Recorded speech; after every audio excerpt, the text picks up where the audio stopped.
Cool. So first thing we talked about was just running like this little anti-spin flower. So we started with our hand in front of us, in this case my right hand, and our thumb down. We tossed the hoop down and moved our arm up. We tossed the hoop forward and moved our arm back. We tossed the hoops up and moved our arm down. And then finally we just did this little twist here, remembering not to overcomplicate it. And then we were doing caps. So with our other arm, we started in pretty much the same place, only instead of going up, we tossed the hoop. What? Instead of going down and up. Yeah, we tossed the hoop up and moved our hand down. So I'm just going to turn now. So it's going to look the same on your camera, but it's actually moving opposite. It'll make sense. Then we turn our hoop out. Right? Toss the hoop down, moved our hand up. Toss the hoop back, moved our hand forward. Toss the hoop up, moved our hand down. Right? Then we played with doing like this extension thing. Just moving the hoop in a circle, and then when we get to the point where we can't do that anymore, doing a little circle switch, and then maybe ironing that out. We played with mashing those two patterns up. First we did it here, so we did one anti-spin out, another one anti-spin in the opposite direction but to meet it, anti-spin to the top, anti-spin to the bottom, and we did an extension up, whoops, and an extension down.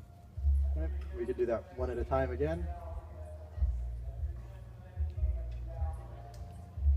And then finally we tried doing those things together. We talked about the fact that I'm doing this right now on like vertical hemispheres, so they can happen on the right side of my body or on the left side of my body. But we can take the same thing and flip it so it happens on a horizontal line, top and bottom hemispheres. And we can anti-spin across the bottom, extend across the bottom. We can anti-spin across the top and extend across the top. Or we can just run a flower and do that whenever we want. Cool. Then we did some manipulation. We started here. We would isolate across the bottom of one hoop. Or first, hoops together, thumbs up, shove them out to one side.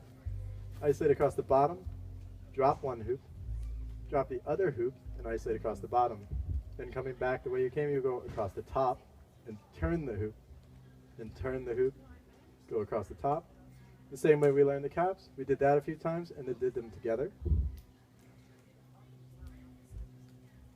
Then we decided after we come across the bottom and drop the hoop, we're going to anti-spin up just to the top of the hoop, so just a quarter of an anti-spin, and isolate to meet it. Then we did an anti-spin down, keeping our hands together, so an anti-spin versus isolation. And when we were coming from top to bottom, we passed the anti-spinning hoop in front of the isolating hoop, and from bottom to top, we passed the anti-spinning hoop behind the isolating hoop. And we replaced that hoop in front of us with the other one, with another anti-spin. Continued that pattern we already knew. The hoop that we just turned in, we would drop to do a quarter of an anti-spin, isolate to meet it, and then the same deal, from coming from top to bottom, we anti-spin behind the isolating hoop, and top to bottom, or I just said top to bottom, bottom to top, and then top to bottom in front of.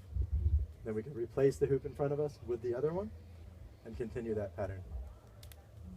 Whoa. Beautiful.